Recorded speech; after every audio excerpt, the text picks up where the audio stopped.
right, everybody. I know there's an echo there, but thank you for being here tonight. We have a special guest today. His name is Xander, and he's going to talk to us about the Metaverse. Before we have him come up, I just wanted to say a few things. I know there's a lot of new faces here today. Thank you for coming. There's also a lot of folks here that I talked to that are very, very new into the crypto space. So, you know, it's great to see you guys here because we build Crypto World to be able to help folks like you, right? Just to get an understanding of the foundation, the why of crypto and blockchain technology. So it's pretty neat to, you know, to have folks like you come in here and just be curious and you know, start asking questions and talking to folks that have been coming to our events and know about the space. Because I tell everybody that this technology, crypto and blockchain, it has the same effect, if not greater, than the internet. So if you think about that, because the internet grew at about 63% growth, about 63% year over year, the first 10 years it came to existence. And with crypto, it's growing at about 113% year over year, which is almost doubling the internet. So if you think about that, how this technology is going to revolutionize not only the currency aspect, but also every industries. And also, you know, we talk about the NFTs and now the Metaverse today. So with Crypto World, we have these events every third Thursday of every month. I know this month is a little off because we have like 5 Thursdays this month, but we had rescheduled for tonight. But every Tuesday we have Crypto Over Coffee from 9 a.m. to about 11:30. There's folks that stick around until about 12:30. We got to start, you know, pushing them out of here so we can get some work done. But we have those. It's a free event that we do every Tuesday morning. This Tuesday we have a speaker coming in. His name is Taylor Burks. He's out of Columbia, Missouri. He's favored to win the U.S.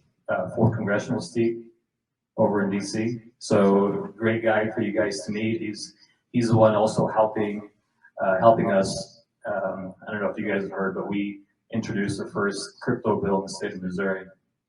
So we're trying to get Missouri a friendly crypto state, similar to what's going on in Wyoming. So very exciting stuff. We had Phil Cristofanelli who presented the bill. He's a state rep here in St. Charles. I haven't told him yet, but he'll probably be here on Tuesday to meet with Taylor. But we have that going on this upcoming Tuesday. The following Tuesday, we have 5 Korean companies that are flying into St. Louis that are in the blockchain. So they're going to present about the technology the company that they have over in South Korea. South Korea right now is very big into crypto. They have a new president that won by less than 1%, and he's like super into crypto. He wants to break barriers and, you know, compete with the U.S. as far as in the top country for crypto. I think it's great for this industry because, you know, the more countries that are involved, similar to what's going on in El Salvador. El Salvador passed Bitcoin as their legal tender. They also introduced a bond that they were going for, I think, $1 billion. I think they surpassed, and they got $1.5 billion worth of bond sales. So I wait for the announcement for that. But there's a lot of great things I'm hearing, like Mexico's looking to introduce Bitcoin as their legal tender. So you guys are, you know, in a great time to be in this space. It's exciting.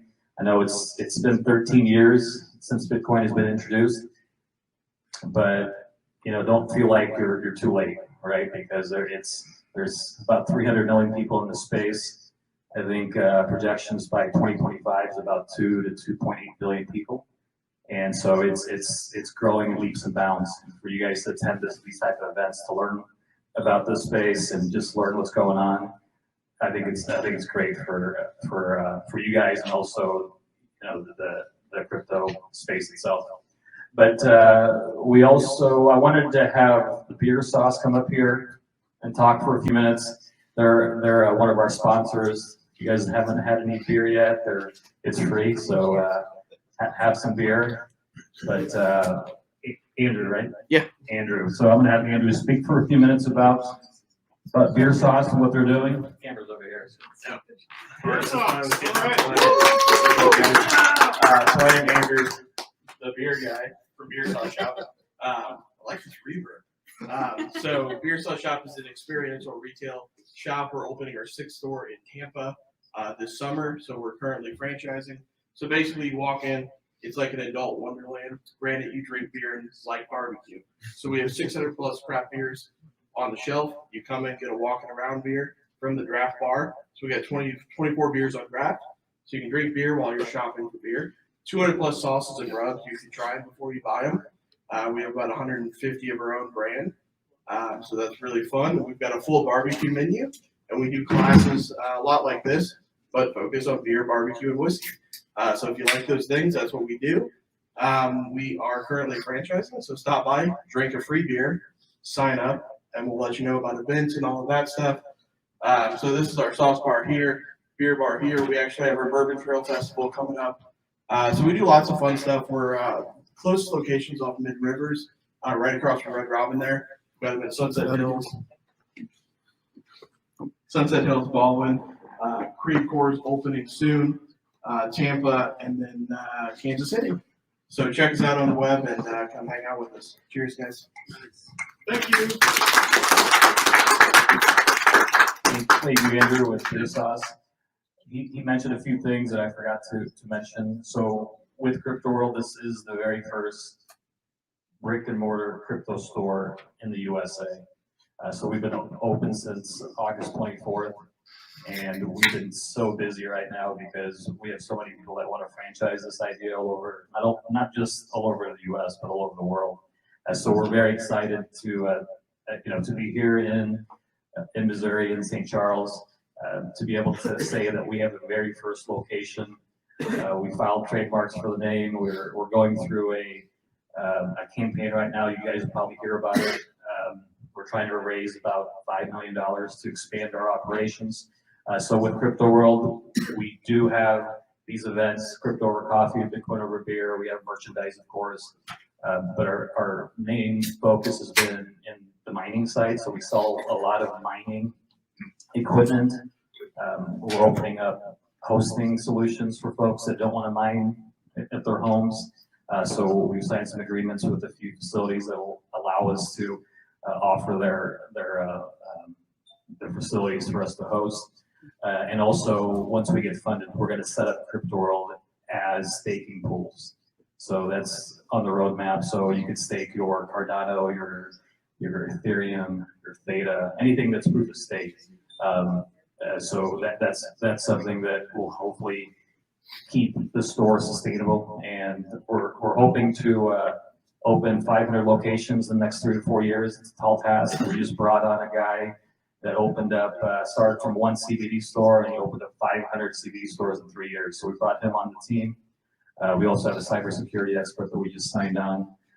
And so a lot of exciting things. I'm glad that folks like you are getting involved and coming to these events, because I think it's important to be able to basically with our mission to help and be the rising tide for the crypto space. So I don't want to talk anymore. I can talk all day, but I have Xander here and exciting things that he's doing. I'll let him talk about his company and also about the Metaverse, because it's something that I don't know if you guys saw Ready Player One. Okay, so that's a very cool movie. The guy on there his name is Wade. It happens to be my name. So Jeff Wade is my name. I'm the founder of Crypto World, the co-founder of Crypto World. So Xander, come on up and have you talk about Metaverse. All right, thank you guys so much for the warm welcome. It is an absolute pleasure to be here. Today is a very historical day, not only for the Metaverse but for me and NFTs and for all of you in this room, because this is this talk is going to be like right up into the moment of what's happening. So behind me on the screen, we'll get here, Crypto Viking. We'll get here. This is Decentraland, and today is actually the first day of the first ever Metaverse Fashion Week. It's held in Decentraland, which is one of the leading metaverse platforms right now. And it looks kind of like a video game, you know, it looks a lot like your Roblox or anything like that. I've had the pleasure of partnering with one of the hosting companies called 3DM, who's an AR and metaverse engine. So this is right now. Before we get there, I want to kind of go back a little bit and tell you a little bit about myself and my why, and we'll answer a couple questions. As I'm telling this story, just in the back of your mind, you can have these two questions. One, what is the metaverse? And then two, what is reality? So we'll come back to those questions. So I'm going to jump back to my first job after grad school. Speaking of which, actually, segue, my roommate, Andrew, we were roommates in college over at Lindenwood. So that's a pretty awesome coincidence. Yeah, so it was my first job out of grad school. I'm back in my hometown, Troy, Missouri, and I get this job at this as a paraprofessional, which is like an assistant teacher for children with special needs. And this one particular student, his name was Bobby, he was just awesome. Like, he was on the spectrum, he was nonverbal, and he had this machine hung around his neck he could talk with. And he could say things like, you know, yes, no, can I go to the bathroom? And it was also hilarious to me because he could cuss with it. Like, it had the donkeys, he would say ass. And he would do it at a time when the teacher would piss him off or he's bored. Like, I was like, I got you, bro. So, and one time he even said, I love you with the machine to me. So this kid had a really special place in my heart. And anyway, you know, summers in Missouri, super hot, super humid. He had a strap that went around the machine, and it kind of, like, when he was playing, you know, it would make him uncomfortable because he was sweating. So he had the option to take this machine off, which was his, you know, his vehicle for communication, or he could leave it on and his mobility would be decreased, right? So I'm like, man, there's got to be something better than this. And right around that time, I got an email. We got an email for a technology acquisition grant, and I was like, there's got to be some software or something out there. So I looked it up. At the time, I had never done a grant in my life. And I looked it up, and sure enough, there was a technology out there, because that kid was one of the most lucky kids in school because he had the machine. The other kids were using like flashcards. You know, they had almost nothing. So long story short, we got the grant, implemented the technology, which could be used on a software like an iPod Touch or an old iPhone or anything. So now all these kids had the ability to talk through this phone. And it was at that point that I gained a very deep love for technology's ability to solve problems in a real way. And before that, I never really connected to it in that kind of way. I had been connected to creativity and the performing arts because that's what I grew up with, and it was a way for me to express myself. And now I had found a way to help someone else express themselves and find their voice through creative technology. And that's what I did for the next 5 to 7 years for small businesses and brands. I helped them find their voice through video, for social media and web design and things like that. So I got pretty good at being able to, and I started off small, you know, I started off just referral based. I got results for whoever, for my family and friends, and I, you know, referred to the next thing, and that led me into the corporate world and nonprofits. Worked with some of the best nonprofits here in St. Louis. Better Family Life is one of them, and a couple of other organizations like that, fighting recidivism, joblessness, homelessness, all these sort of things, using technology to help the brands expand their voice. So, growing up, I had a really deep, and still do, have a deep love for science fiction. For science fiction. You can see Cable, he's an X-Man, he's a time traveler. Really cool for the future. So I love that stuff. And last year I was on a contract with this startup out of Austin, and I got the chance to do some work with NASA. And so this was like the first time I ever got to combine my passions for science fiction and the future with my marketing and business acumen, you know? So after that contract ended, I was like, dude, I'm hooked. I don't want to ever do anything except innovation and forward-thinking technology. So I was looking for ways to connect to an audience in an authentic way, because I wasn't one of those lucky like social media guys who had like 10,000, 10 million followers or anything like that. I like to help other people tell their stories, but I was really kind of more reserved in the Web 2 movement, I would say, for myself.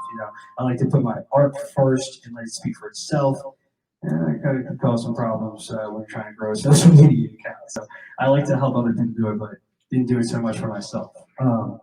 So that brought me to the metaverse. When I was looking up what was happening in the industry, one of my biggest inspirations' name is Mike People. He had a sale for an NFT in March of 2021 for $69 million, right? And if you don't know what an NFT is, it's a non-fungible token, which is like a digital asset that can be anything. It can be a picture, it can be an audio song, it can be anything. Some of the blue chip NFTs right now are the Bored Apes.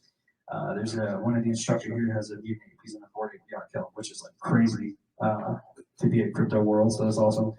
And there's a couple other NFT projects like that. So after I saw that people made that much money being a motion designer and now selling NFTs, $69 million, I was very interested into the field. And that led me to the metaverse. And the metaverse, the closest thing I can say is like if you've seen The Matrix, Wade mentions Ready Player One. It is a digital and physical realm blending of the two worlds. So it's the VR experience, it's the virtual reality, you go in the headset, it's another world. Funny story about that, I started VR boxing probably about a few months ago. I lost 10 pounds. So that was awesome. Busted my knuckle, punching a wall. It's so immersive. And I'm doing this project with a UFC fighter, Max Holloway. Max Griffin. Sorry, Max Holloway is also Max Griffin. He's an 18-8 welterweight. He's fighting this weekend. Doing an NFT project with him, and he said that this was like a boxing simulator. It was so real that the guys were passing this around backstage, fighting it, the coaches. It's like Mike Tyson's Punch Out, except it's like real life. So the immersive reality of VR. And then there's AR, which is augmented reality. It's like a digital layer on the physical world. Think Pokemon Go. There's filters. Any kind of filter is one of the biggest use cases. You've got all kinds of filters like on TikTok or anything like that. You can put on clothes, you can try on shoes, you can try on pants, shirts, anything. You can bring a plane into the room. It's incredible. That area of technology as well. So into the metaverse, and this is just a real life story of my ascent, I guess you could say, into Web3 and the metaverse, because it's like right up into this moment. Literally, history is being made right now, and like we're all at the forefront. So it's a very exciting time. So this takes me to like September of last year. I'm trying to get this grant from LinkedIn, to be a creator, and I need a content series. So I come up with a content series. What is the metaverse? So I'm like, what the hell is it? I don't exactly know. There's a lot of people in the space that are talking about it. I can use my natural curiosity, my ability to create graphics and tell stories to kind of embark on a similar journey with a lot of the other users, right? And so I started that. And then the Web3 community was so embracive. The next thing I know, people from all over the world are reaching out to me to collaborate. People from France, the UK, Australia, the Netherlands, APAC, China, India, Dubai. They're all reaching out to me to collaborate on projects, and it's through the form of video because, along that time, Mark Zuckerberg, of course, brought a lot of attention to the space, even though a lot of his ideologies are not really widely accepted amongst the Web3 community. It did bring a lot of attention to the space in the terms of the metaverse. So since that time, the industry and as the world has turned its eyes onto all things crypto and metaverse, and so in the metaverse ecosystem, let's say, and I think there's like 4 or 5 parts of the metaverse ecosystem. One of which is cryptocurrencies, which I have so much respect for, but definitely am not an expert in. So that's why I love having friends who are smarter than me, the guys here at Crypto World about all things crypto. And then there's AR, VR, or mixed reality. There's AI, and then there's what's the other part? Let's just go there for now. Okay, so there's a few parts to it. But that brings us to today, the launch of the first Metaverse fashion. With that, there is all kinds of brands. Digital fashion is one of the hottest areas of the Metaverse. Don't forget those questions. What is the Metaverse? What is reality? Hopefully those will be permeating in the back of your mind. What are those two questions? So to address the what is reality, I would say it's a group of experiences. Just for my answer, it's a group of experiences that we have. It's consciousness, right? And then the Metaverse is essentially an augmentation of our base reality through the digital layer, which will expand the universe in terms of frequency, vibration, and energy.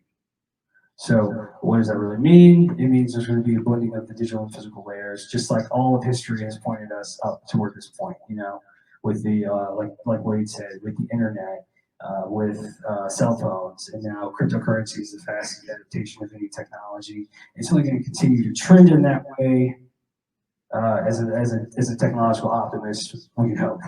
So, Jonas, see you around. I want to hop into the Metaverse.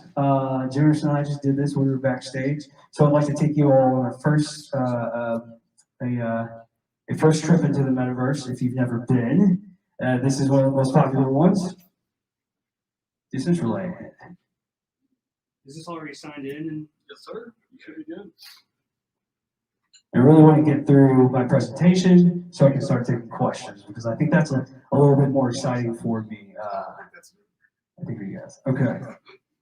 Yes, sir. So just check it out. This was, we just made his avatar in the back. That mouse down there on your right, actually.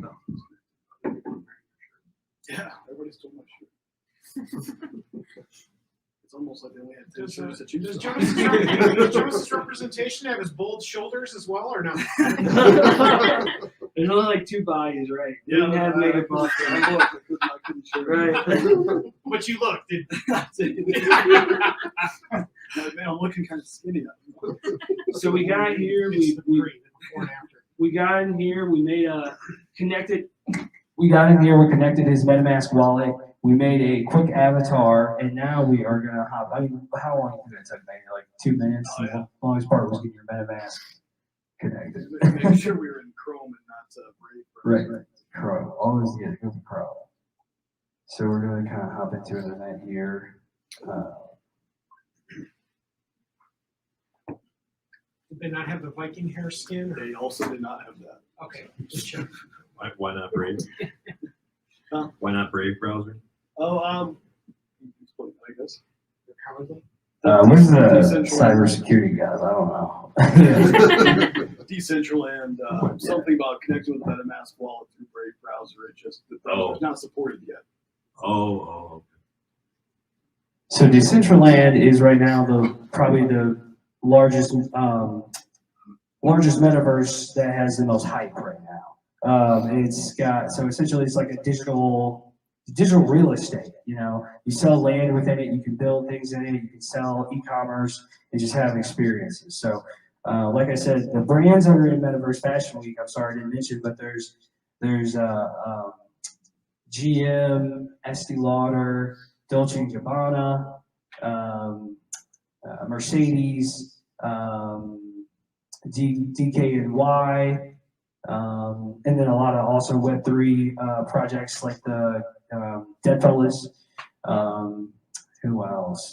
There's Asian, and just a lot of incredible Web3 companies I can't think of right now. But let's just take a look. We're just gonna run around. Jonas, do you want to run around? And I can talk about I it. guess I can, and you can talk. I'm going to see if I can get this camera zoomed in a little bit more. Settings, camera. So we're running around, and this is, a website. And this is kind of what the future of the internet is going to be. Instead of a flat 2D experience where we can scroll and maybe watch videos, we're gonna actually be able to run through the environment more like a video game or more like a video game. All right, you know what? Zoom's not gonna work, so I'm just gonna bring this closer. That works too.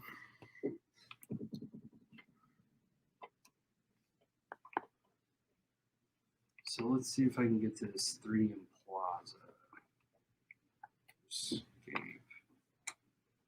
Events. Could I get you to hit the light switch for me in the back corner of the room? Yep, you should have it. Yeah. Oh, it's not gonna stay down. I hate that light switch so much. No, it just refuses to stay in the off position. Okay, there we go. Okay, go. So while he's there, I got a question. Yep. You were talking about artificial reality and then virtual reality. And how does that, is that in between a hologram or something, or the 3D issue for it? Yeah, so AR and VR. Yeah.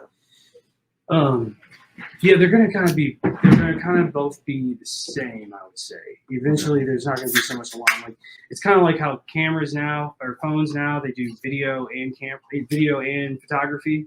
Right. You know, as before it was just like it just did photography, and video was like some other thing, and then video started getting integrated more. It's kind of the same thing for AR and VR. It's just gonna be. There's not going to be a very big distinction, yeah, you know, because like they have a lot of goggles that are coming out right now. They're headsets that are kind of bulky and truly uncomfortable. Version 1.0, not that great, but it's what we have at a good price point. But as we move forward with technology, we have more of the glasses, which will be able to mix both realities. Mm-hmm. So it'll be kind of indistinct, you know. Is that on the horizon a long ways, or? No, this year. The This first year. versions of the glasses. Oh, wow. There's a couple companies you can check out. Magic Leap, they're a leader provider. Apple, of course. Samsung has a product coming out, some goggles.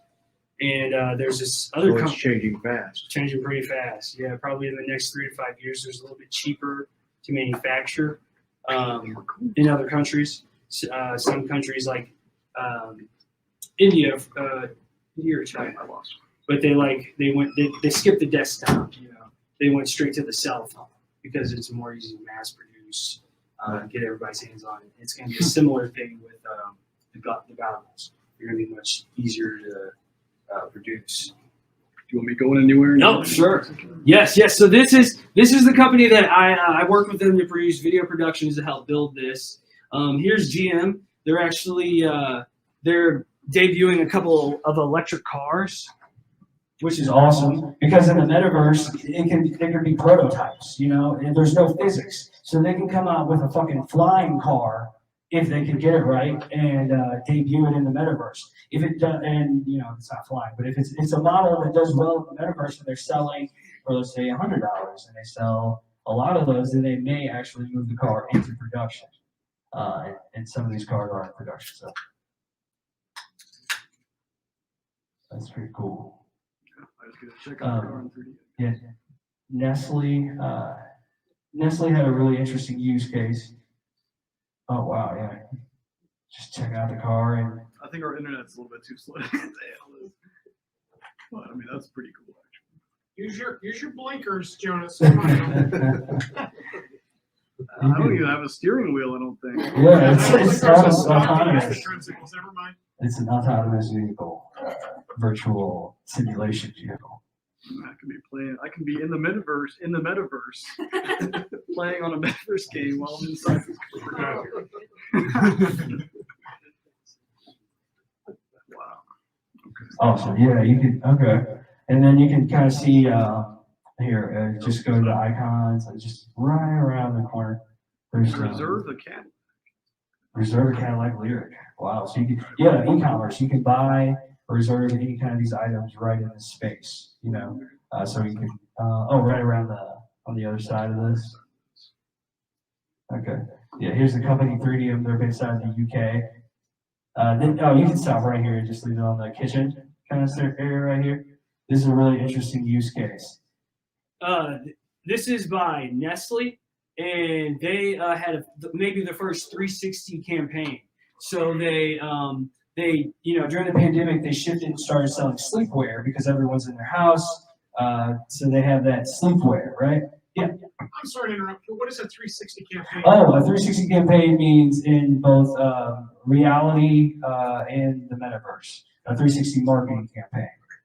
So it takes it from the real world with these clothes that they sell in the real world as sleepwear, and then they made a real life commercial and sell the product real life. And now they also have a digital version.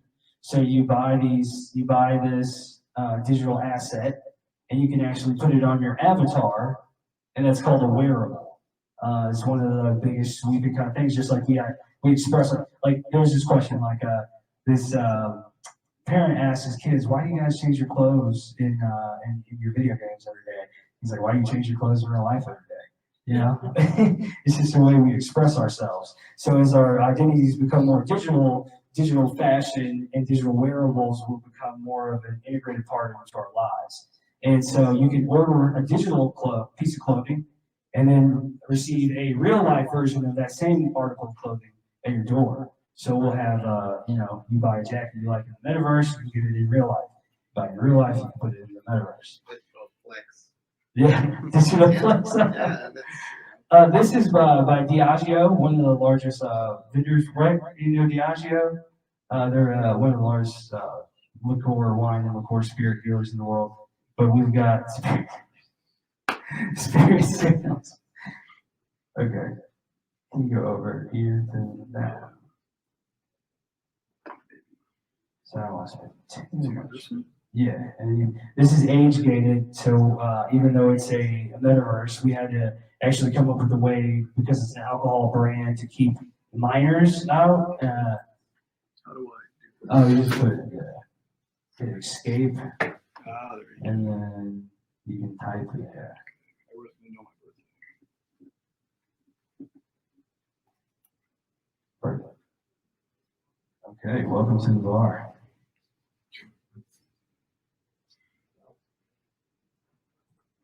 Payment is all digital?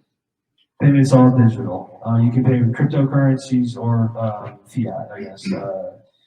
MoonPay, I think, has integrations with any of the MasterCard, Visa kind of stuff. So you can use credit cards? Yeah.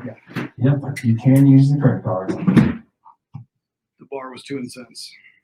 You got Yeah. Bob's Jonas, gotta get back. Wait, be back. So yeah, we're in there, and it's been kind of crashing all day. They're expecting about 100,000 people a day during these experiences, and so we had you can't go out again. But that was I think that was enough sampling of the metaverse. You can all actually just visit there tonight.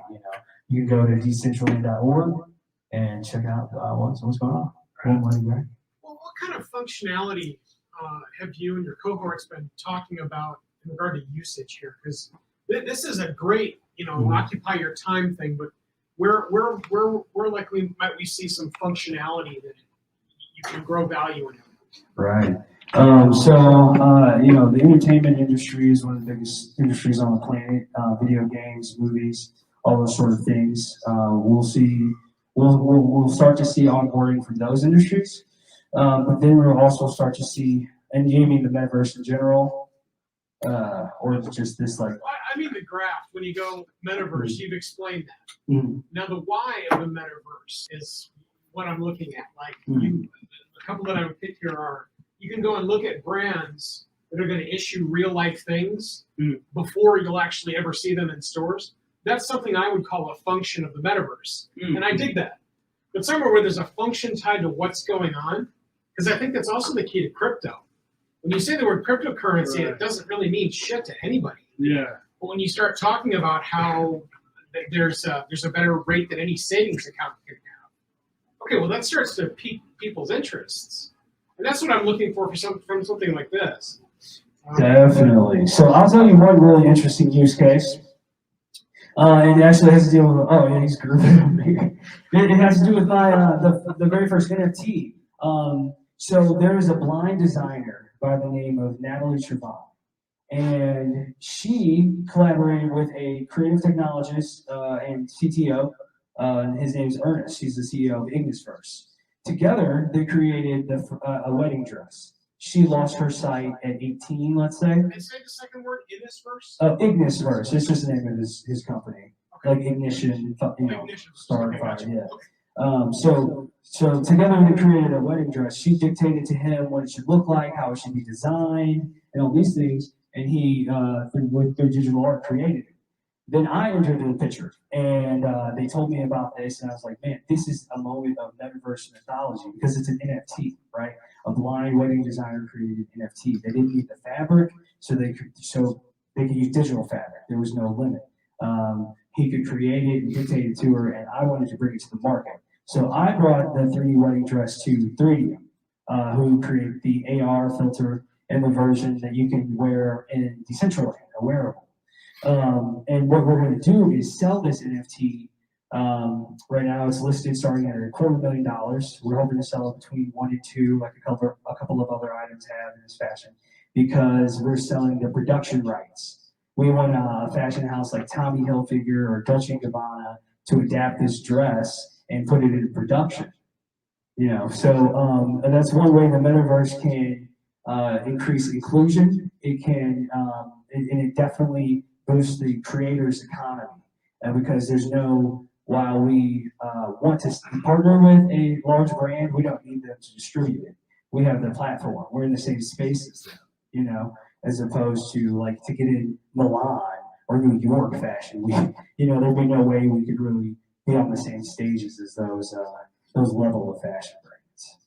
Well, not yet. Not yet. Yeah. Yeah. So I think that's a pretty good, interesting use case for the creators economy. And then one other part about that is there's an influencer by the name of Kathy Hackle. She is the chair of Metaverse Fashion Week. She is what is she? She's coined the godmother of the metaverse. She's got millions of followers across platforms. She works with Forbes magazine and those sort of high level things as a chief metaverse officer. She actually wore the dress today, the Nessa dress, on her avatar because the project meant so much to her. They said that it was maybe one of the best use cases of NFT technology, being able to empower people and connect communities. So it's on international stages. This is being shared through Guess, Vogue magazine, all the top kind of fashion brands and things like that. Which is really cool because the purpose of it is to bring inclusion. Not we want to sell it for $1 million not because the money really matters that much, but because that's what brings attention to things. And we want to bring that attention to this cause. What in the back? Yeah, so I want to piggyback off this question because the utility thing is still something I'm curious about, right? So the example you gave, let me play devil's advocate for that, for example, right? Because you're talking about this virtual wedding dress and this person wore it with their avatar, blind designer, cool stuff. But it's like there's 1,001 bridal shops just here. Like you don't need a virtual wedding dress. Like who wears a virtual wedding dress? Like I still don't see the practical utility or the application of this metaverse. Maybe you see that. For example, when I think NFTs, people are doing the games, the skins, all that. That's all cool, but I think that is kid stuff. I think the real application of NFTs is taking ID, for example. Everyone in here probably have a driver's license. That is an NFT. It's not digital. Right. It's an NFT. So IDs, contracts. That's very unique. To me, those are real life applications for NFTs. What is that for the metaverse? That's what I still don't see. So maybe saying here is when we think about the term metaverse, I think of it more like we use the term universe. In the universe, there's different parts. There's the solar system, there's the planets, there's the stars, there's the moons. Where we're at right now is you can think of the metaverse more of an age where we have adaptation of those technologies, NFT technologies, cryptocurrency technologies, AI technologies. You know what I mean? So the stacking of those things. And for instance, when we say kid stuff, we think of the Travis Scott concert in Fortnite. 40 million people, 40 million users logged on to this concert at one time. You know, maybe one of the biggest, one of the biggest, most successful concerts of the year. So and that's one of the most powerful versions of the metaverse that we have right now. So they're early use cases, but you know, it's just a natural progression of the same kind of argument of cell phones. You know, eventually the technology has been adopted. You know, there's a lot of naysayers who may still say why or what's it gonna be, but the pure fact is it's moving that way. You know, and it's gonna take quite a lot to derail us from that path. So as the technology continues to advance and becomes more immersive, the use cases themselves will become more everyday, more applicable. Like there will be things you won't even think about. Like I can go to the gas station and swipe my car. You know, it's fast. You know, with just the technology's been around for a long time. It saves me a lot of time. I don't have to touch things during the pandemic. You know, whatever. But is the technology adapted because it's already out there? You know, there's a shit ton of technology that's just not adapted that's out there.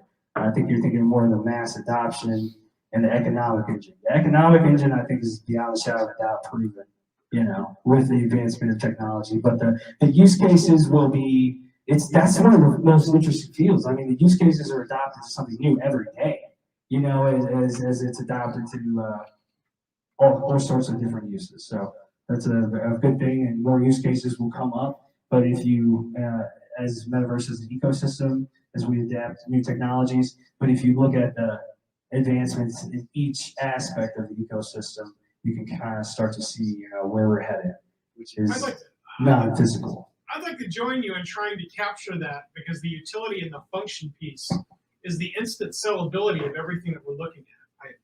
It is cool. There's no question. Yeah. But you've got to spill into function for it to gain value for just the mass populace. Well, There's, if I can jump Yeah. in. I mean, I'm like,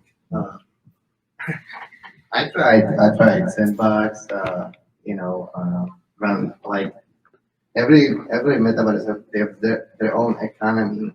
I mean, and why all these brands like jumping in, because like the future will be like all the kids, even like they will spend like a lot of time in the metaverse, and like what we will see is all the brands. So this another like way how they can promote their brand, you know, and all that. And then we have NFTs. I mean, you know, if you will buy something in metaverse, then you can also get it in real life. I mean, I thought the same thing about NFTs. I'm like, oh, this is just picture. I can just, you know, everybody can have it, but it's a written in blockchain. You know, like either it's Ethereum or, you know, Cardano, whatever, AVAX. You know, but you know the utility. Some of the NFTs like the utility, like now the Bored Apes, and they just launched their ape coin.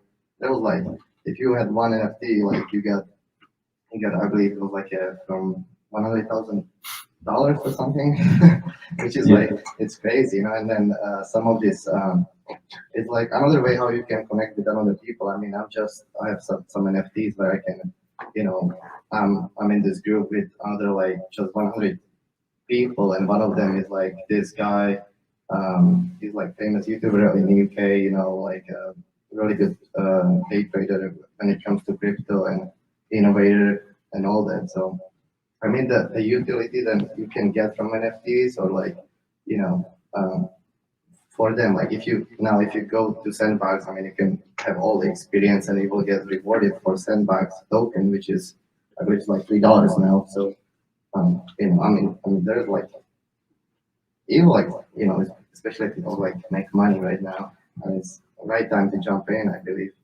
So Yeah. Okay. So yeah, we can jump into. Let's take one more question. This is more of a comment. Okay. And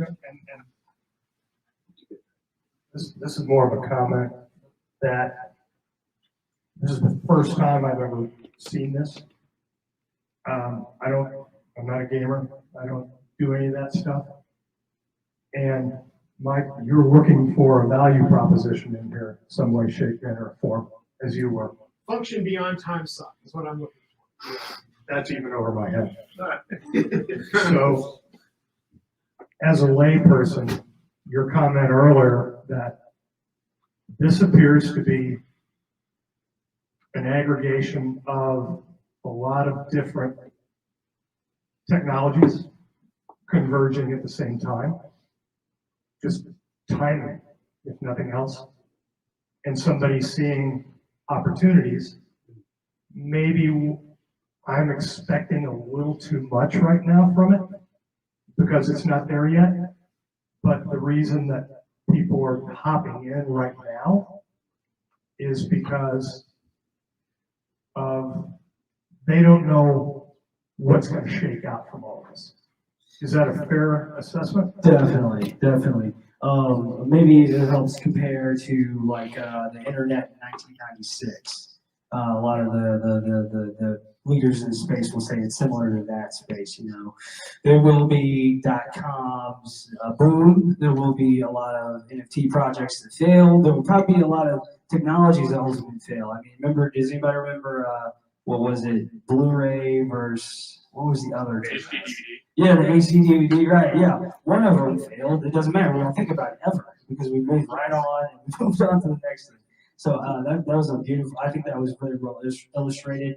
And yeah, I think that's a really good comparison, maybe like that in the 90s. And to be honest, I'm part of the sect that says that Web3 or the metaverse exists now, even though it's in its infancy. But to be completely honest, we're still years away from a functional metaverse. You know, maybe 3 to 5 years would be a good space before we start seeing all this stuff be mass adopted and that term be mass adopted. And it may look totally different Yes, right now. yeah, totally. This is alpha, I believe, right? Yeah. Alpha, and then they have alpha 2. Yeah. So they are still. Yeah, this is still extremely early. I mean, and then like the Bored Apes, for instance, they're a blue chip NFT. They are, I think, maybe a year old, and they now have a $4 billion evaluation. They completely revolutionized IP. I mean, they completely revolutionized IP. The Bored Apes, in under a year as a brand new NFT project. So now, as an NFT project like this, you're asking what's the use cases. You can sell your NFTs. You have a digital immersive experience, and your conversion rate goes up 200 to 300% every year.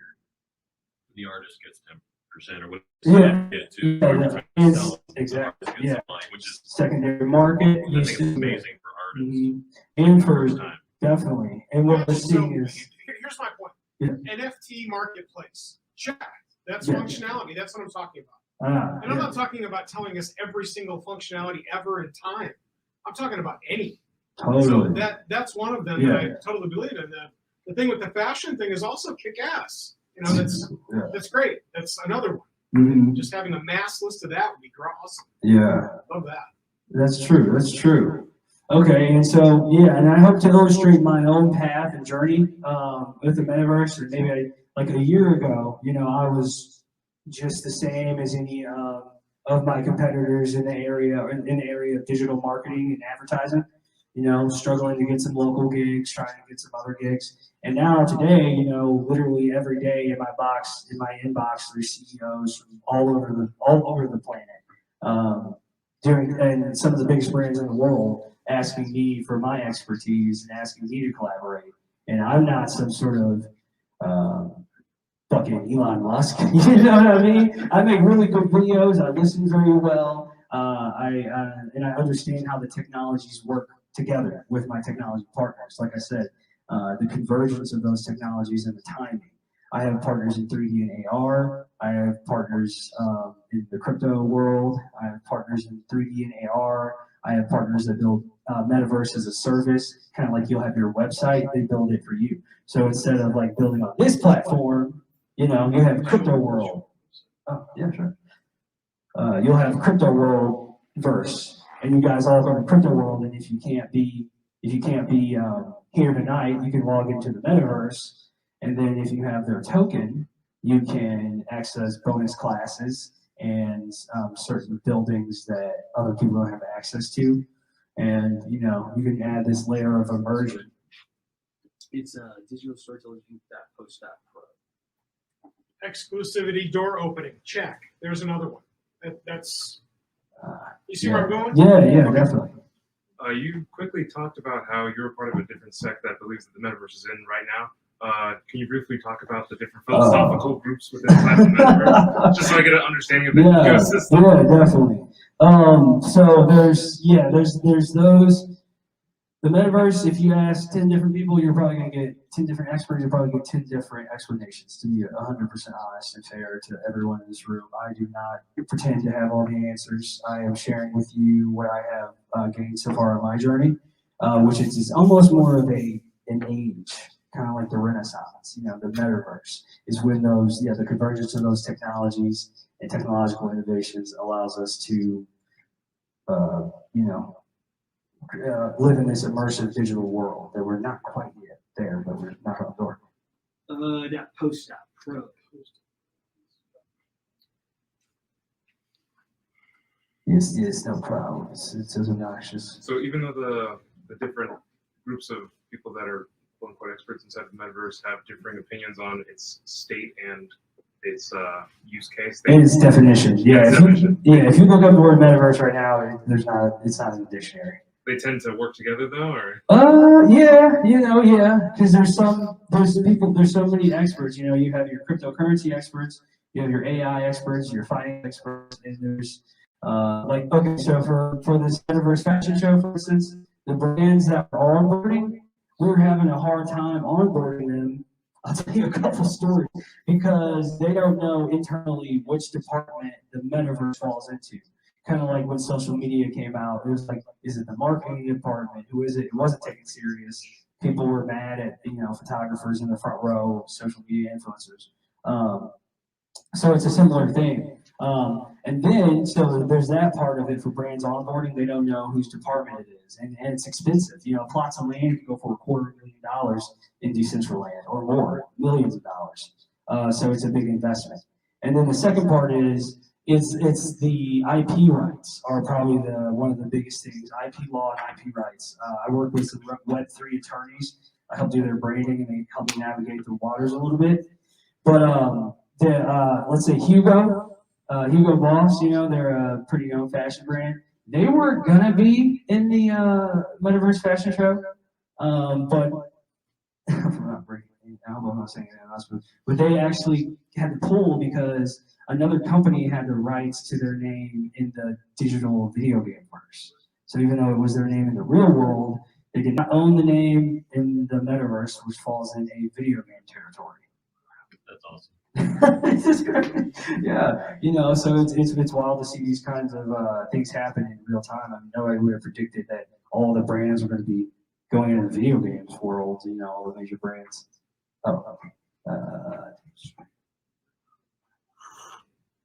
So I'll end this and maybe open the floor for some more questions after I show you a bit of my work. We're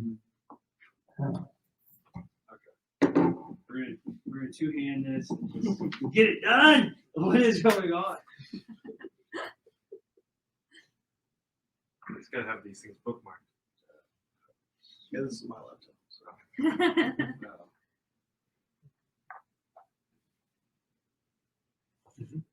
Fair enough, I don't visit my website either. Still got it wrong.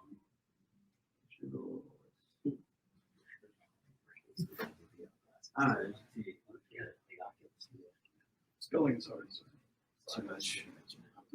Oh, yeah. Someone hacked your website. It's gone forever. Right. What? Well, answer for cryptocurrency. Yeah. How do you spell post? There's one more, yeah. I got there Extra first. S. Just so you know. There we go. Okay. All right, there we go. We got it. Better URL. Yeah, I got digitalstories.io. I think is way better. 2 words. So this is some of the this is kind of my website. This is some work. I mentioned I love outer space and motion graphics and like advanced art stuff. So this is some of my reality by design. We specialize in producing modern and abstract short form videos for brands in the metaverse ecosystem, Web3, NFTs, digital fashion, gaming, cryptocurrencies, and DAOs. There's a little. Will this play audio? Yeah.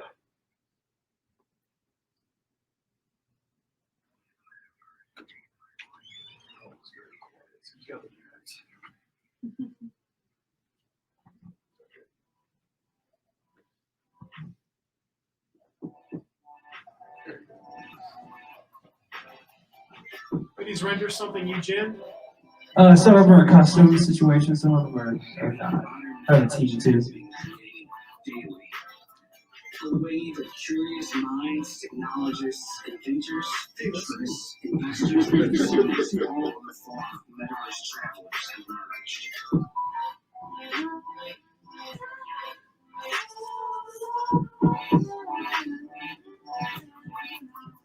Sorry, the casting of the TV is not perfect.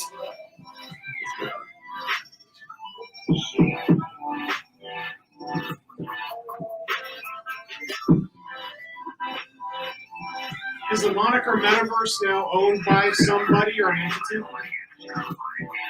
What's the question? Is the word Metaverse now owned by some person or an entity yet? I don't think so. I didn't know you could own words. Better grab some of that cash that you're working on to go into an IP office. Yeah. Something else you can check out in my upcoming class. We'll talk a little bit more about avatars and our digital selves and how that will evolve. This is kind of an ode to that. So I don't have any face tattoos. I don't have any real big piercings, but I want my avatar to. My avatar to, you know.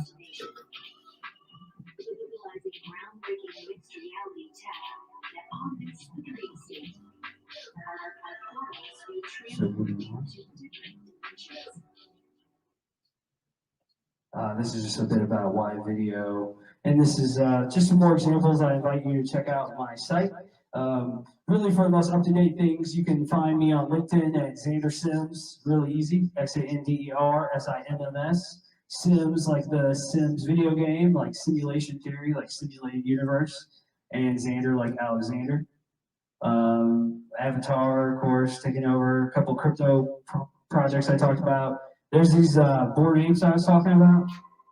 I'll just speak real quickly about this. So, like these board apes, you know, they're this PFP project. This one in particular, I think, was about $450,000.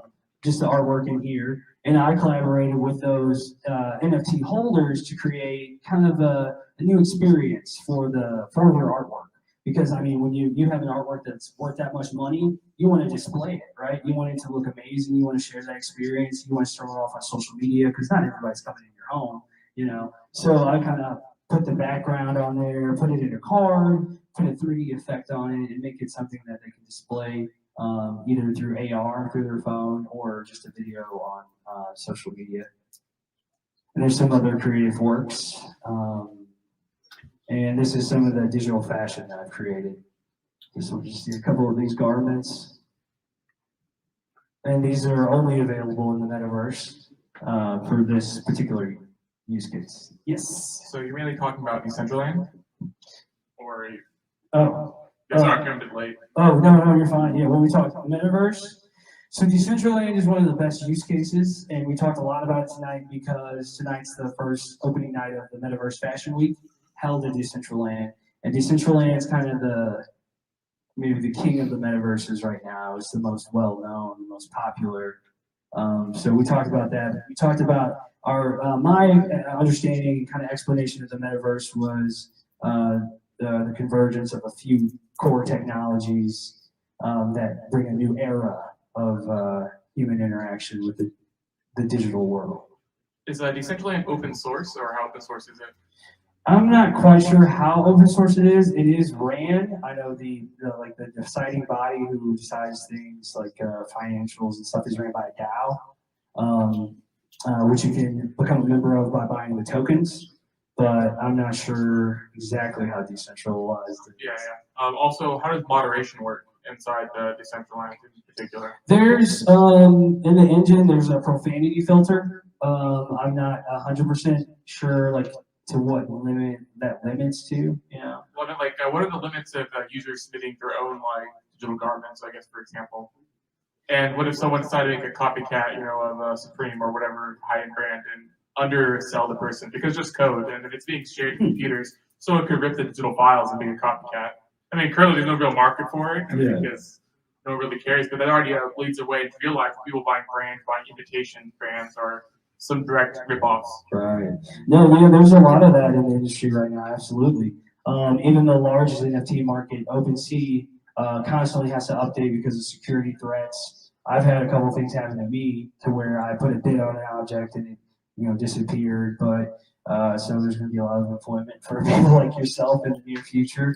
I think there probably will be there's already derivative projects. Like literally there's so many use cases of IP, like lawsuits, because like if I'm a fan of this Ghostbusters and I take the picture, minted. Actually, I'll tell you another example today. The brands were giving away free items to the people who kind of came early. Well, people were taking that item and minting it as an NFT and reselling it, as soon as it happened. So they had to shut down. They had to say, we can't give these away for free because, and change the IP like real time. So like that is literally like up to the second. Yeah, I was wondering if they're going to eventually have like a thing like verified creators or something, because I mean, how can sometimes like people don't be able to tell is this actually from this brand I'm buying it from?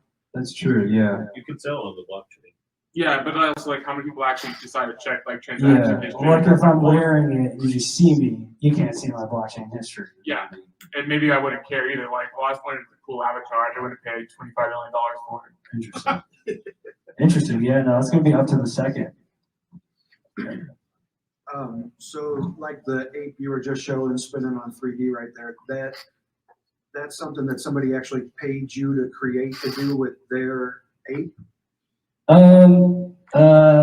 Essentially, yes. Like you said, the background and making it 3D and all that. So that's something that you either trade services or get paid to do. Exactly, yeah. And then like the coat, I'm sorry, I'm not talking on this. Like the coats towards the bottom you were just showing there, you're essentially creating those to sell to someone in the metaverse to use on like their personal avatar? So there's an interesting description. Thank you for your questions. Those were really good questions, first off. These, they are not wearables. Like digital fashion does not always mean it's a wearable. You can always put it on your avatar right now, but as we go inch toward it, it should. What is the use of having a piece of digital fashion if I can't put it on my avatar? There are services where you buy the digital fashion and you send a picture of you and they put the item on you. You know what I mean? Like they stitch it on you, they Photoshop it on you and make it look really good. Because like social media influencers, for instance, they appear on camera every day. They need to change clothes every day, so it'd be beneficial until we have like a jumpsuit that has AR and you can just change and do something like that. Digital fashion helps. And for this, that's exactly how it works. I did because I was trying to be there's a specific way you want to enter into the Web3 community in an authentic way. I didn't just want to start shilling my display videos. So I offered like 20 NFT holders the chance to do it for free, just to make sure I can A, work out my kinks because it's pretty new technology. B, make sure I can bring value to the NFT holders, like just to make sure they think it's cool, because these are big investments. Like like if you imagine going up to somebody's Porsche or if Lambo and asking to do some artwork, there's a certain relationship I guess you want to be mindful of. But they thought I brought value to it, and I was happy, and they were happy. So it's something I offered now. How much is rent for a store in the metaverse? Dude, that's so crazy, right? Isn't that insane? It's a perpetual space. I'm like, I don't understand. You're leasing digital land, but I kid you not, there is a company I'm working with. They have a real estate company. They have this is just basically, I don't know. It just depends. If you're a luxury villa or a basic apartment, same like real life. What I'm saying is, when is Xander's store opening up to get the big-ass digital stuff that you're selling? Yeah, these are listed. Why not? Hopefully by the end of the year, right? But those real estate guys, my real estate friends, they have real estate in Dubai, India, and California, and now they're moving to digital real estate because they think that's the wave and that's the future. And they can one of their services, they actually will develop the land for you. You can buy the digital real estate. All right, you guys take care of it for my investment, and they'll break it up for you. are all the avatars human? Like if I want to be like a shambling mound from Dungeons and Dragons, can I be that inside the metaverse? Yeah, no, that's the avatar thing. So right now with the metaverse, the thing is there's the vision of the metaverse is that it's all interoperable. You know, you can take it'd be like if like the Marvel universe, you know, like all the characters are in the same movies together. They have their own worlds, but they have their collab movies. It's like that for every brand, every universe, every IP, every website is congruent. You can move through all these experiences with your one avatar, your one wallet, and you own all your data. That's a little far off. So right now, there's a lot of closed gardens, like Decentraland, for instance. You can't take your Fortnite character into Decentraland. You know what I mean? It just doesn't work. You can't take Fortnite out anywhere.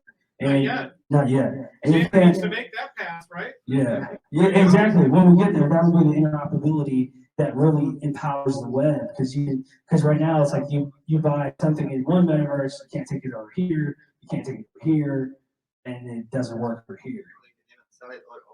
Yeah. Now, when you're gonna buy something, you right. actually own it. Yeah. And the Web3 is like will be connected, like all the metaverse are gonna be connected, so you can. I think that's the most cool thing that you're spending all I can see that many of you like older, so like many of your kids like spend all the money for like skins and stuff, but they can actually like sell it. So that's the cool thing. That's if I can get the value from it, and if I don't like it anymore, I can just sell it back. And I think that's like the cool thing. And I can also send it like somewhere else. I can buy it in this metaverse, and when the Web3 is gonna be like a thing, then I can just take it and take it somewhere else because I own it. That is a great point. Thank you so much for bringing that up. Definitely. So more about your NFT display. I Okay. think that's really cool. So did you build that specifically for that NFT, or do you have a system set up where you could sell your display and they could input whatever NFT they might have? Pretty much like that. To be honest with you, pretty much it's like that. Most of the 3D assets, like if you're a 3D designer, they're probably going to be base model files you buy, and then you can customize and resell those to save other people time, kind of like as a service. So I could, presumably sell it. Hey, you can put one of these for your whole NFT collection. Here's how to do it. Here's a video. Yeah, I could, that could work. Well, I mean, like in theory, you could just at your business. Like, hey, I have these displays. You can buy it. Yeah. Put it on one of those digital photo things, and you can just plug your wallet in, and it'll show up really cool. You can hang it on your wall. Yeah, there's this guy on Twitter that inspired me to start doing those, and that's what he did. He did actual installations in their house and finally put them up. And he seemed to be doing pretty well. Like I said, if people are investing $1 million or more, they want to display it in a really good way. So that could be a good business model for anybody out there making NFT displays, either digital or physical. Yeah. And Yeah, question. So do you know what is this built on? Is it built on a blockchain, or is this basically just a website that people go onto? I mean, just from going to your browser, so clearly there's a website associated with it, but like, what is it built on? Website or the Decentraland. So that's a little, it's the best technical answer I can give you is both. There's some land, parcels, digital land that you buy that are NFTs themselves. So when you buy it, it mints it. But I don't know if the core place itself is listed on the blockchain. So unfortunately, I'm sorry, I'm not a technical expert in that field, but it's a good question. Yes. So if you're in the metaverse, can you create a portal where you can put a link out to a website or social media or something like that? What made you say that? I'm just asking. That's a great question. No, that's a really good question. One of the best questions, actually, because that's what essentially what we want to have happen. So let's say instead of going, well, you want to have presence in Decentraland because that's where the community is. Like that's another big part with these metaverse, kind of like websites, or social media apps. Let's say you can have the best one, but if there's no users, no one gives a shit. You got to have the community, you got to have the people there. So so how it will work is companies will have presence in the most popular metaverses like Decentraland or Sandbox, and then they'll also have their own metaverse where they'll have a link. So it'll just basically where you can jump through all their worlds and all their experiences. Very good question. Is there any market research being done to like the impact of actually doing advertisement or branding in the metaverse? Like, because also when a company, if I was like, oh, I'll do some branding, will I get returns on my investment? Also, does it cost a lot to get into it? So that's like one thing to think. For example, if I spend all my money to like have coupon ads, well, I should know how much it's cost and how much of an impact it's going to have. Yeah, totally. But some of the parts all just brand recognition as well. Yeah. I mean, I work in marketing, so that's a hard question for me because there's definitely that financial. If you're in there, we should be able to show you things, and you like it. But then also, I don't want to be in Vegas if I'm just trying to like meditate or something with all these ads popping out my face, and you got actual avatar AR bots and digital humans running up to you talking and trying to show you shit. I don't want to see that version of the metaverse. But there are analytics. There's analytic engines about where the users are spending their time, how much is being purchased, and that kind of thing. Well, it's when it's like marketing, like I think I saw Silverado or like car dealership advertisement. Have they done research, or there's currently being research done of like how much pushing that is going to be to impact sales? So I think it's day to day. To be completely honest with you, I can't say who, but there's probably in the last month, probably 3 Fortune 500 companies have approached me, asking me most of these questions, kind of like the same way we're having the discussion now. So a lot of those questions are still being answered by brands because they're curious, and the use cases and the applications are changing daily. Daily. The bar that we went into that died when Jonas went into it. Could you buy a Coke? Could the user buy a Coke? It's interesting. How simple can it be? Because then we get back to talking about function. If you go into the bar 30 times and then it gives you something inside the game, and now you walk into a place and they give you a Coke for free. But they haven't, remember Roblox? They had the whole Chipotle burrito thing. Yeah, the Chipotle burrito. Yeah, they have some use cases like that. I don't think they had a physical like a drink because they were already having a hard time just being in there visually. But there are like games in VR where like bar fight. You literally go and get drunk, and then like your character like you fight in the bar in VR. So I'd imagine there will be metaverse experiences like that. Like I mentioned, the VR boxing thing. There's going to be some interesting VR use gym. cases. Yeah. Okay. VR gym where you go. See that. That might be the one I see actual like physical worth it, because I mean you got to punch walls somehow. Yeah, and you can get coaches, from all over the world. You don't have to go to Brazil to get trained in jiu-jitsu. You can hop on in the metaverse with them, and maybe through VR learn some of the techniques.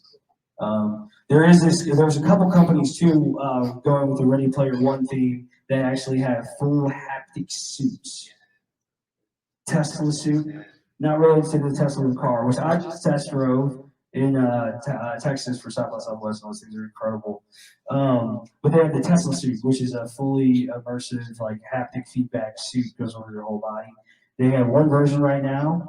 It's like $10,000. Obviously, it's way too expensive, and it's very hard to wash, I guess. Yeah. Whatever. I don't know what's anyway. But what kind of websites you go to with that thing? But, that's when the metaverse will be here, if you know what I mean. We're gonna have those experiences. Let's be honest. The real haptic. The real haptic feedback. The real use case. You know what we're saying. That's who picked Blu-ray. Right. Yeah, exactly. Exactly. I mean, let's why we be have honest. Blu-ray now is because they started using it. Yeah, that's pretty. Yeah. Isn't there a company right now working on software where you actually have feeling or sensations when you're in the metaverse? Like say if I'm got my little headset on, somebody hits me, I Yeah, definitely. Yeah, those suits for sure. But then the damn graphics are already so good. Like it's like honestly, when I put on that VR headset and I was fighting, I was like kind of feeling uncomfortable at first. Like I was So like feeling. on the batter's box, Yeah. gets Nolan Ryan fastball and he hit the pitch. Oh, right. If you have the Tesla But suit. I mean, in the metaverse, I can Yeah. actually see what it's like to hit off a major league pitch. Right.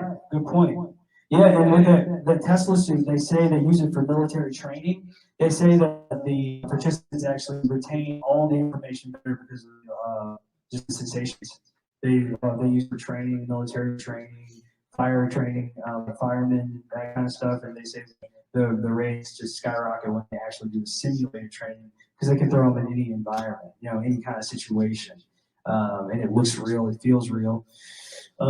This collaborator I was with today, he works for a pretty far out VR company, AR company. He was telling me about with the headset, there's these chemicals that they are working on, which sounded kind of dangerous. So I was like, what the fuck? I don't want that. But there's these chemicals you can put right on your nose to simulate smell, which, the metaverse right now is mostly sight, hearing, and feeling kind of coming. But when you can like smell popcorn, if you're in a movie theater or anything like that, that's a whole other layer of immersion. And there are already VR bars and food and stuff. I don't know how it really works. I haven't seen it. I haven't tried it out yet, to be honest. If anybody has, let me know. But yeah. Anybody else? My man. What are your opinions on the sort of ageism that plagues the community, more or less? People looking down upon it as a community mostly of younger gamers. That's interesting. There's the OG gamers from the 80s and stuff that are like the tech leaders and CEOs and stuff and in those cases. And I think economics the naysayers will be persuaded through the economics, the economic engine as it powers and fuels everything. And you see a growth in what you want. And plus, a growth in one of the biggest parts I didn't really get to touch on tonight. I'm probably going to wrap it up here. Right? Getting pretty close to wrapping up, just my last soapbox moment. One thing for me that the metaverse, a really good use case is finding community. And why I'm so passionate about that is because it helps to fight, one of the biggest plagues of suicide. Suicide is a very big issue to me, especially during the pandemic. We saw those numbers skyrocket. And with the onboarding of the metaverse, we're seeing individuals like Natalie, who designed the Nessa dress, be able to do things they couldn't do in the world before. You can find hyper-focused communities based around your own personal interests and people who will inspire you. And the community is so amazing that they will support you because it's all brand new. We're all experimenting. We're all new to the space, and when you can create value based off of your own values, when you can connect to communities who have the same values as you, and it's a positive engagement, and everybody just wants to get along and meet and explore this new technology. There's just like this energy there that makes you feel alive, makes you feel connected, and you can be celebrated. People will celebrate you because they need you. You're literally building this with them from the ground up, like in public. And I think that's one of the most incredible things about the metaverse. When you take away all the technology, you take away the technological aspect, and you take away the financial aspect. I think just the human-to-human interaction aspect being increased and for community is probably one of the most important aspects that draws me in, because I'm living it firsthand. Yeah. That's great, Xander.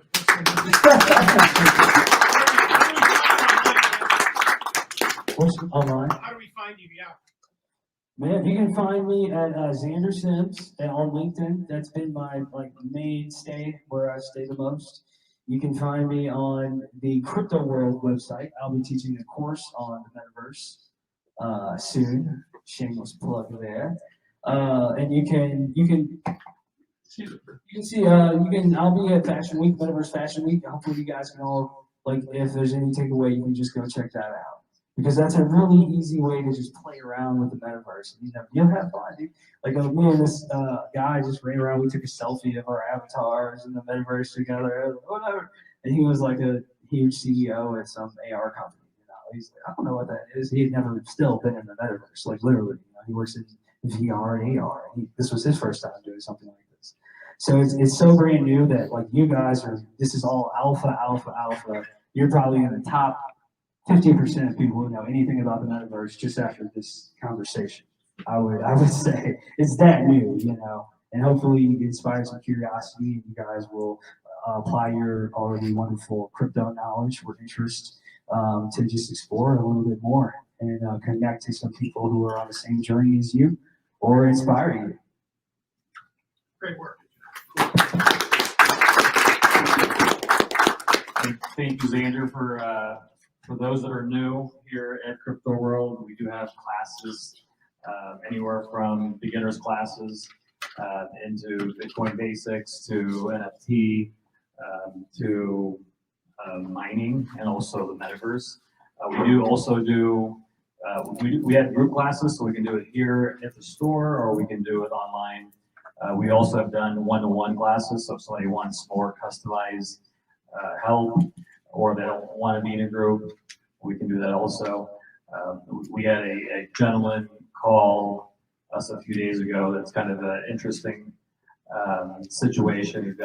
He bought Ethereum 4 or 5 years ago. I think it was probably $4 per back then. But he just now opened up his wallet for 5 years, and he's got a good amount. Anyways, he wants somebody to kind of walk him through, make sure he's doing the right thing. He's actually out of Florida, so he was probably big enough to where he wanted to fly down here or send somebody down there, but we told him we could probably do it over Zoom. But certain situations like that we can also do.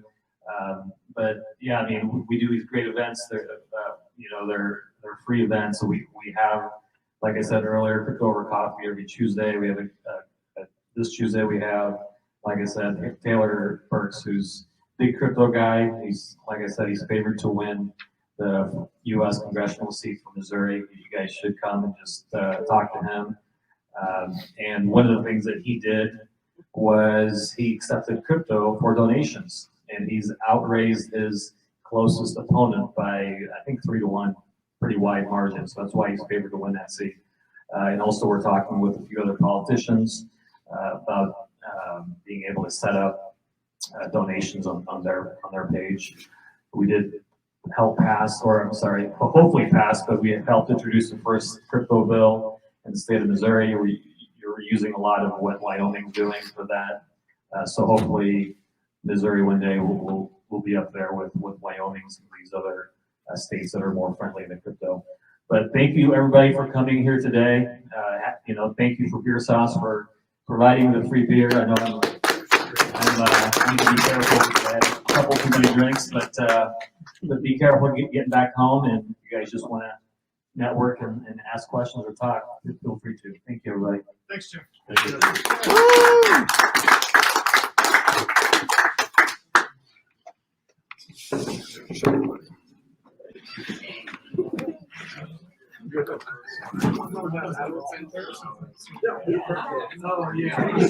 What's the channel name for on YouTube? Yeah, are you streaming through a Crypto World channel or is it something else?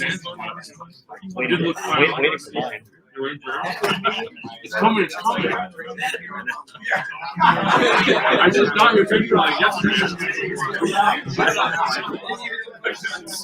Crypto World Store. You're already there. Once you know it, you're like,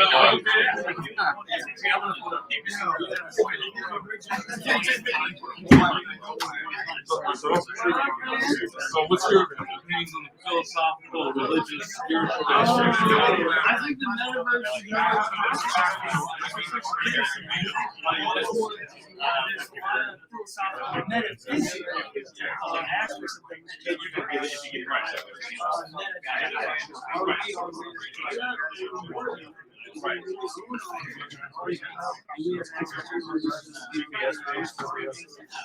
Did you know you can sit down one-to-one with me or one of our other experts at Crypto World to get your questions answered? Visit shopcryptoworld.com to schedule your consultation today.